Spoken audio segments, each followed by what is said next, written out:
মাটিপুকুরিয়া Islamic বিপ্লবী যুব ফোরামের উদ্যোগে আয়োজিত তৃতীয় বার্ষিক তাফসীরুল কোরআন মাহফিল। সম্মানিত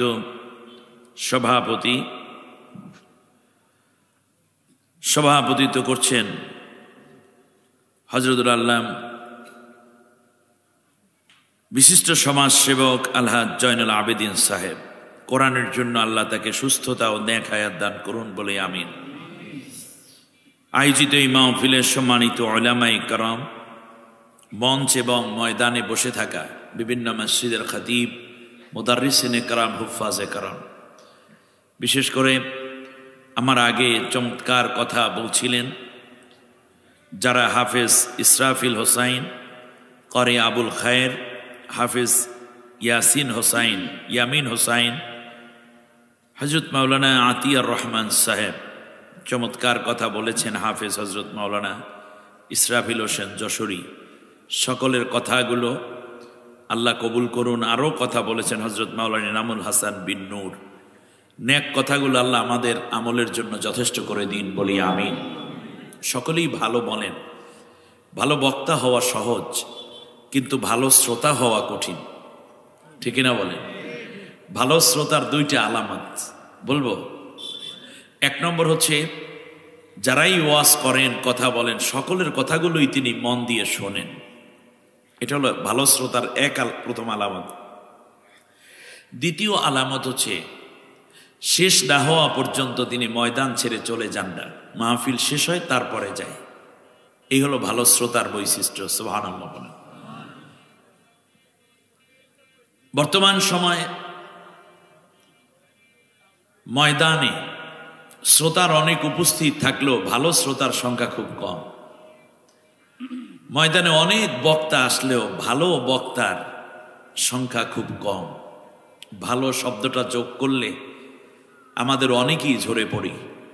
আল্লাহ যেন শ্রোতা এবং বক্তা উভয়ের মধ্যে ভালো দান করেন, বলেন আমিন। ভালো বক্তাকে আল্লাহ রাব্বুল আলামিন বলেছেন, ومن أحسن قولا ممن دعا إلى الله وعمل صالحا وقال إنني من المسلمين। ওই বক্তার চেয়ে ভালো বক্তার কে আছে? এক নম্বর হচ্ছে তার ভিতর বৈশিষ্ট্য হতে হবে আল্লাহর দিকে সে ডাকে। ডাকবে কার দিকে? তা ভালো বক্তার প্রথম বৈশিষ্ট্য কি? কোন পীরের দিকে, কোন মাজারের দিকে, কোন মাযহাবের দিকে, কোন তরিকার দিকে? মাযহাব কয়টা আছে বলেন দেখি? হানাফি, শাফি, মালিকি, হাম্বলি। তরিকা আছে কয়টা? সিস্তিয়া, কাদরিয়া, মোহাম্মদিয়া, মোজাদ্দাদিয়া, নকশবন্দিয়া। আর কোন দলের দিকে না, কোন দলের দিকেও না, অথবা লামাজাবিদের দিকে না, মাতখালি, আহলে হাদিস, এইরকম যত কাজ আছে, কথা আছে, খারিজি, রাফিজি, সিয়া, সুন্নি, এরকম কোনো কথা নাই। সে ডাকবে কার দিকে? তা ভালো বক্তার প্রথম কোয়ালিটি কি? সে ডাকবে কার দিকে? আল্লাহ তাআলার দিকে। এক, ওয়া আমিলা সালেহা, এবং শুধুমাত্র সে বক্তা ডাকেই না, বরং নিজে নেক কাজ করে। এই জায়গাটায় আমাদের বক্তারা 80-90% ধরা। খালি বলি, কিন্তু নিজে কাজের জায়গায় অংশগ্রহণ করার বক্তার সংখ্যা খুব কম। তৃতীয় যেটা, সে বুক ভরা শ্বাস নিয়ে, কণ্ঠ ছেড়ে দিয়ে মানুষকে বলে দিবে আমি একজন মুসলিম। আমি মুনাফিকও না, কিংবা কোনো দলের দালালিও আমি করি না, তাগুতি শক্তির পেছনে পাঁচাটা গোলাম আমি নই। কথাগুলো স্ট্রেট সে বলে দিবে, সে জানিয়ে দিবে আমি মুসলিম, আমার পরিচয় মুসলিম। এই তিনটা কোয়ালিটি যার ভিতর আছে, সেই বক্তা শ্রেষ্ঠ বক্তা। এটা কার কথা? এই বক্তা কিয়ামতের দিন মানুষের জন্য সুপারিশ করতে পারবে। সুবহানাল্লাহ বলেন। আল্লাহ রাব্বুল আলামিন বলেন, শোনো, কিয়ামতের ময়দানে কেউ কারো জন্য কথা বলতে পারবে না ইল্লামান আজিনা লাহুর রহমান ওয়া রাদিয়া লাহু কওলা। তবে হ্যাঁ, আল্লাহ যাকে অনুমতি দিবেন আর যার কথা আল্লাহ পছন্দ করেন, ওই দুই শ্রেণীর মানুষ আল্লাহর সামনে বান্দার জন্য, গুনাহগারদের জন্য সুপারিশ করার অনুমতি প্রাপ্ত হবে। সুবহানাল্লাহ। ইল্লা মান আযিনা লাহুর রহমান ওয়া রাদিয়া লাহু কওলা, যার কথায় আল্লাহ তাআলা খুশি হয়েছেন। আর এখানে আল্লাহ প্রশংসা করছেন, ওই বক্তার চেয়ে শ্রেষ্ঠ কথা আর কে বলতে পারে? তাহলে তার কথা আল্লাহর পছন্দ। আমি সারা জীবন ওয়াজ করলাম, ঘন্টার পর ঘন্টা, লক্ষ লক্ষ ঘন্টা, আল্লাহ তাআলা যদি কবুল না করেন, এই কথার কোনো দাম নাই ভাইজান। এই কথা দ্বারা আমি ব্যক্তি জীবনে কিছু লাভবান হলেও পারলৌকিক জীবনে, আখিরাতের জিন্দেগিতে আমার কোনো লাভ হবে না, এই বক্তব্য জীবনের, বক্তা জীবনের। সেজন্য বক্তাদের ভেতরে এই তিনটে আমল থাকা দরকার। ডাকবে কার দিকে? এরপর কোন কাজ করবে? নেক কাজ করবে, সৎ কাজ করবে, ভালো কাজ করবে। বক্তারা শুধু ওয়াইজ নয়, বরং তারা কাজেরও প্রমাণ দিবে। আর তৃতীয় হচ্ছে, সে বলে দিবে আমি কি মুসলিম। আল্লাহ আমাদের সবাইকে এই দায়িত্বে নিজেদেরকে অটুট থাকার তৌফিক দান করুন, বলেন আমিন। সম্মানিত মুরব্বিয়ানে কারাম, যুবক ভাইয়েরা, পর্দার অন্তরালে সম্মানিতা মা বোন, অন্য ধর্মাবলম্বী ভাই বোনদেরকে আন্তরিক মোবারকবাদ জানি। আমি আপনাদের উদ্দেশ্যে খুব কম সময়ের মধ্যে ভালো কিছু মেসেজ, কোরআনের সব কথাই সুন্দর, সুবহানাল্লাহ বলেন।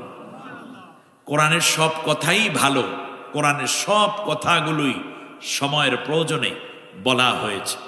এরপরে আজকে আমি আপনাদের উদ্দেশ্যে একেবারে যুব সমাজটাকে আজ শেষ করে দিচ্ছি যেই কাজগুলো, সেই কাজ থেকে যুবকদেরকে বাঁচানোর জন্য বিপ্লবী কাফেলা, যেহেতু এই যুবকদের কাছে একজন শ্রেষ্ঠ যুবকের জীবনী ছোট্ট করে উপস্থাপন করব, যাতে করে বর্তমান যুবকরা এডিক্টেড না হয়, মাদক সেবী না হয়, নারী লোভী হয়ে চরিত্রটা যেন নষ্ট হয়ে না যায়।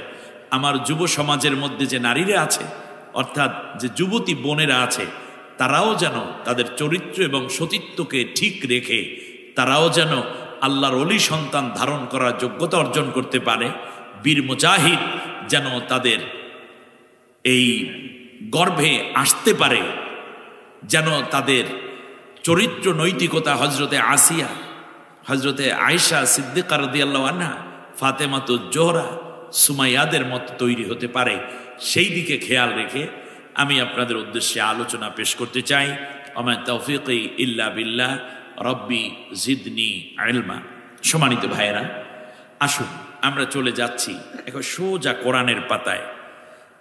আমার সাথে সবাই পড়েন, আউযু বিল্লাহি মিনাশ শাইতানির রাজীম, বিসমিল্লাহির রহমানির রহিম। বিতাড়িত অভিশপ্ত শয়তানের ওয়াসওয়াসা থেকে আল্লাহর আশ্রয় চাই। কার আশ্রয়? আমাদেরকে আশ্রয় দিবেন কে? আমাদের আশ্রয় দিতে পারেন কে? দুঃখজনকভাবে মুসলমানরা আজকে আল্লাহর কাছে আশ্রয় চায় না, তারা আশ্রয় চায় ভারতের কাছে, আশ্রয় চায় আমেরিকার কাছে, আশ্রয় চায় রাশিয়ার কাছে, আশ্রয় চায় চীনের কাছে, তারা যায় ইউরোপীয় ইউনিয়নের কাছে। আল্লাহ যে কিছু দিতে পারেন এইটা তারা বিশ্বাসও কমে গেছে, আর আল্লাহ তাআলা দিবেন এই অপেক্ষাও নাই, নিজেরাই নিজেদের কাম সাইডে লয়। ঠিক না বলেন? ইকো দিয়ে রাখছো কেন? আমি বক্তব্য দিচ্ছি, খুব সাবধান। এবার খেয়াল করো, পরম করুণাময় অসীম দয়ালু আল্লাহর নামে শুরু করছি। কার নামে? কুল্লু আমরিন জিবালিন লাম ইউবদা ফিহি বিসমিল্লাহ ফাহুয়া আবতার। যে কাজ আল্লাহর নামে শুরু করা হয় না, সেই কাজটা লেস কাটা টুন্ডা থেকে যায়। নাউজুবিল্লাহ বলেন। চা পান করছেন কোন হাত দিয়ে? ডান হাত দিয়ে। কি বলে? বিসমিল্লাহ বলে। মনে থাকবে? রান্না শুরু বিসমিল্লাহ, বই পড়া শুরু বিসমিল্লাহ, লেখা শুরু বিসমিল্লাহ।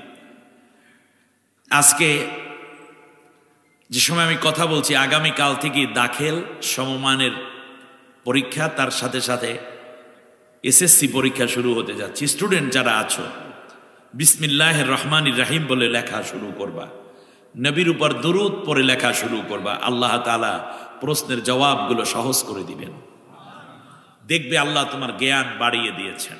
বিসমিল্লাহ, বই জামাটা পরবো বিসমিল্লাহ, অজু করব বিসমিল্লাহ, গোসলে নামবো বিসমিল্লাহ, রান্না শুরু বিসমিল্লাহ, মাছ কাটবো কি বলে বিসমিল্লাহ, মোবাইলটা অন করব বিসমিল্লাহ, গাড়ি স্টার্ট কি বলে নেক কাজে বিসমিল্লাহ। যারা বিসমিল্লাহ বলবে প্রত্যেক নেক কাজে, আল্লাহ রাসূল সাল্লাল্লাহু আলাইহি ওয়াসাল্লাম বলেছেন কিয়ামতের দিন তাদেরকে আল্লাহ হাউজে কাউসার নসিব করে দিবেন। সুবহানাল্লাহ। একবার বিসমিল্লাহ বললে 190টা নেকি ওই বান্দার আমল নামায় লেখা হয়ে যায়। আল্লাহর নবী বলেছেন প্রত্যেক নেক কাজের শুরুতে যারা বিসমিল্লাহ বলবে, হাউজে কাউসারি শুধু নয় বরং প্রত্যেক ফরজ নামাজের পরে, দৈনিক কয়বার ফরজ নামাজ? 5 বার। ফরজ নামাজের পরে যদি কোনো নারী পুরুষ 19 বার বিসমিল্লাহির রহমানির রহিম বলে, কয়বার? ভালো করে বলেন, কয়বার? 19 বার। যদি কেউ বিসমিল্লাহ বলে, আপনি কাজ ব্যস্ত বেশি, জামাতে নামাজের পর সালাম ফিরিয়ে ফেলেছেন, অসুবিধা না, হাঁটবেন আর এই দোয়াটা বিসমিল্লাহির রহমানির রহিম, বিসমিল্লাহির রহমানির রহিম, বিসমিল্লাহির রহমানির, এবার পড়তে থাকবেন, মনে থাকবে। কতবার? 19 বার।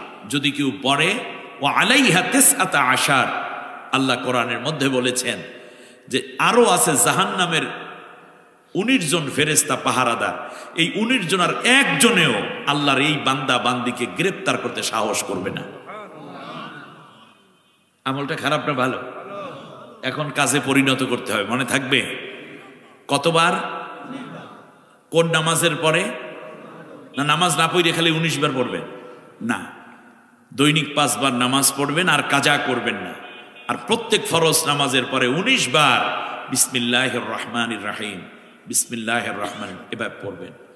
আল্লাহ তাআলার জাহান্নামের ফেরেশতারা আপনাকে অ্যারেস্ট করবে না, গ্রেফতার করার সাহস পাবে না। আপনি পাবেন প্রত্যেক বলার বিনিময়ে 190 করে নেকি, আর নবীর হাতে পাবেন হাউজে কাউসার। আর যদি বিসমিল্লাহ বাদ দেন তাহলে এখানে শয়তান আপনাকে ধরবে। আমাদের দেশে এমনও রাজনৈতিক দল আছে, মুসলমানরা ওই দল করে অথচ বিসমিল্লাহ বলে না। এরকম কপাল পোড়া দল আছে না নেই? কথা বলেন না কেন? মনে করে বিসমিল্লাহ বললে আমি তো মুসলমান হয়ে যাচ্ছি, বিসমিল্লাহ বললে যদি ওই দলের লোক মনে করে, শয়তান কিভাবে পেয়েছে। এই জন্য তাদেরকে বলবো আপনারা আউযুবিল্লাহ থেকে শুরু করেন, কারণ শয়তান আগে তারাই দেন, তারপর বিসমিল্লাহ বলেন, তাহলে শুদ্ধ হয়ে যাবে, আল্লাহ আপনাদের উপর খুশি হয়ে যাবেন, ঠিক না? ওয়ালাম্মা বালাগা আশুদ্দাহু আতাইনাহু হুকমান ওয়া ইলমা ওয়া কাযালিকা নাজজিল মুহসিনিন। অনেক একটু ভালো দেওয়ার জন্য ফেব্রুয়ারি মাসের 14 তারিখে তারা একটা অঘটন ঘটাতে চায়, ঠিক না বলেন? আমরা আল্লাহর কোরআনের শুভেচ্ছা দিয়ে শুরু করব। সব ভালোবাসা কোরআনের মধ্যে, সুবহানাল্লাহ। যাকে ভালোবাসলে আল্লাহ ভালোবাসা দেন, আমরা তাকেই ভালোবাসতে চাই। বালিশ, এটা হলো সারাক সমস্যা, এগুলো তো আগেই তো ইনফর্ম করা থাকে। অনেক সময় দেন, একটু পিছন দিয়ে দেন, ব্যাস আমার একটু আরাম হলো আর কি, কথা বলতে হয় যেহেতু। যারা এখনো বাইরে ঘোরাফেরা করছেন তাদের জন্য আল্লাহ তাআলার 2টা কথা আছে, বলে দেব। আল্লাহ তাআলা কোরআনের মধ্যে বলেছেন, কোরআনের আলোচনা শুরু হওয়ার পরেও যারা বাইরে ঘোরাফেরা করবে অথবা কোরআনের কথাগুলো ডিনাই করে চলবে, তারা হচ্ছে পৃথিবীর সবচেয়ে বড় জালেম। খুশি হয়েছেন যারা বাইরে ঘোরেন তারা? আল্লাহ সুবহানাহু ওয়া তাআলা নিজে বলেছেন, ওমান আযলামু মিম্মান যুক্কিরা বিআয়াতি রাব্বিহি ফাআরাদা আনহা। ওই ব্যক্তির চেয়ে বড় জালেম আর কে হতে পারে যার সামনে কোরআনের আয়াত উচ্চারিত হচ্ছে অথচ সে অন্যদিকে ঘাড় ফিরিয়ে নিচ্ছে, নিজের মতো করে চলাফেরা করছে। এই ব্যক্তিকে আল্লাহ বলছেন ওর চেয়ে বড় জালেম দুনিয়ায় আর নাই। এরকম জালেম রাস্তায় ঘুরতেছে কিনা? তাহলে আপনি মোমেন হবেন না জালেম হবেন? জালেমকে আল্লাহ ভালোবাসেন? যারা জালিম তাদের উপরে আল্লাহ খুশি না বেজার? বেজার। অতএব আল্লাহর সন্তুষ্টির জন্য এই যে আল্লাহ একটা ধমক দিলেন, এটা কি আমাদের ভালো হওয়ার জন্য না খারাপ হওয়ার জন্য? তাহলে জুলুম থেকে আল্লাহ আমাদেরকে বাঁচার তৌফিক দিন, বলি আমিন। এখন বাইরে যারা ঘোরে তাদের ব্যাপারে দ্বিতীয় তথ্য হচ্ছে, আল্লাহ সুবহানাহু ওয়া তাআলা বলেছেন, শোনো, যারা এই কোরআনকে না বুঝে না মেনে বাইরে চলাফেরা করা শুরু করে দিল, ওরা চলে না, ওদেরকে শয়তানে চালায়। কে চালায়? শয়তানে চালায়। আল্লাহ তাআলা বলছেন এই ব্যক্তি মৃত্যুর সময় ঈমান নিয়ে মরতে পারবে না। এবার বলতে পারেন নজর আয়াতটা কোন আয়াত? আছে আল্লাহ রাব্বুল আলামিন বলেন, وَمَنْ يَعْشُ عَنْ ذِكْرِ الرَّحْمَنِ نُقَيِّضْ لَهُ شَيْطَانًا فَهُوَ لَهُ قَرِينٌ।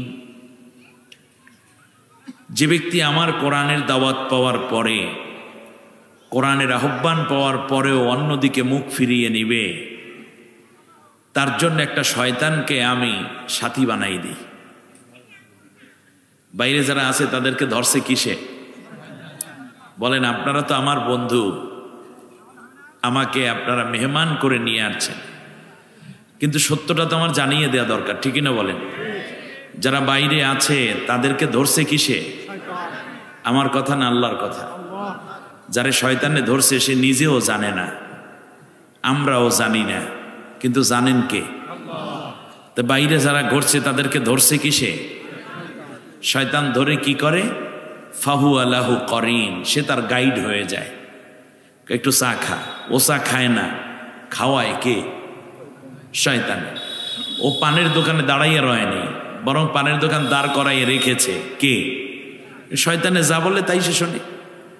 কুটকুটির দোকান, এর কি বলে, চানাচুরের দোকান, চায়ের দোকান, সব জায়গায় যারা আছে তাদেরকে শয়তান গাইড করে করে দাঁড় করাই রেখেছে, নিজেও বুঝতেছে না। ফায়াদিল্লুনাহুম আনিস সাবিলি, একটা পর্যায়ে এই শয়তান এত মজা দেয়, শেষ পর্যন্ত আমি আল্লাহর পথ হেদায়েত থেকে তাকে গোমরা করে ছাড়ে। ওয়াহসাবুনা আন্নাহুম মুহতাদুন, আর সে মনে মনে ভাবতে থাকে, আমি তো হেদায়েতের উপরেই আছি। বিড়ি টানে আর কয় মাহফিল যা হইছে। যেমন হুজুরের গলা তেমন একটা টান দিল, বেটা কল যে ঠান্ডা হয়ে গেছে, আমি একটা টান দিই, ঠিক আছে কিনা? এই স্টাইল তার মাথার ভিতর ঢুকাই রাখছে কে? শয়তান। আমার কথা না আল্লাহর কথা? আল্লাহ তাআলার কথা। আসুন না আমরা সোজা কোরআন থেকে কিছু কথা শুনবো, খুব বেশি সময় নেই। হায়াতও শেষ, দুনিয়াও শেষ, ইমানটা যেন শেষ না হয়, সেজন্য আমরা ইমানের কিছু কথা আল্লাহর কোরআন থেকে শুনতে চাই ইনশাআল্লাহ, বিমাশিয়াতিল্লাহ ওয়া বিফাদলিল্লাহ।